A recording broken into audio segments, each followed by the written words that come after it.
Salut, Maxi, la un nou episod pe acest canal. Astăzi vă voi învăța un tutorial. Astăzi vă voi învăța cum să vă schimbați tonul la apel în tonul de apel. Apelul la telefon. Tonul de apel. Deci, mă scuzați dacă se aude ceva pe fundal, dar am geamul deschis și sunt niște zgomote de afară pentru că vecinul dă cu bormașina. Deci așa, astăzi am învățat cum să vă schimbați tonul de apel. Deci, în primul rând, intrați pe magazin Play. Așa. Aici trebuie să blurez. Scrieți aici așa. ZG. Da? Îl instalați așa, bla bla bla. Îl instalați. Îi dați deschideți. Eu deja l-am instalat. Așa. Și o să vă apară chestia asta aici, într-o parte. Aici e.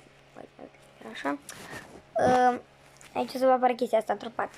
Și trebuie să-i dați pe Ringtone. Acesta. Da, deci trebuie să-i dați pe Ringtone. Da? De acolo. Ringtone. Și de aici vă puneți o muzică, uitați. Așa.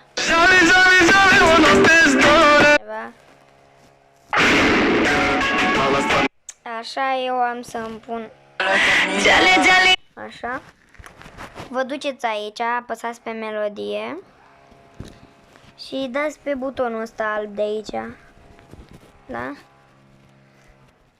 Bam. Și dați pe Set Ringtone. Da. Bam. Și gata. Sau, dacă vreți, puteți să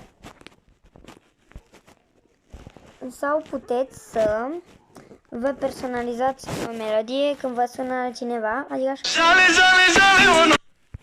Îi dați aici, tot pe butonul alb cu set și îi dați la set contact Ringtone și vă duceți la contactul care vreți să-l personalizați și o să sune cu muzica aceea. Așa.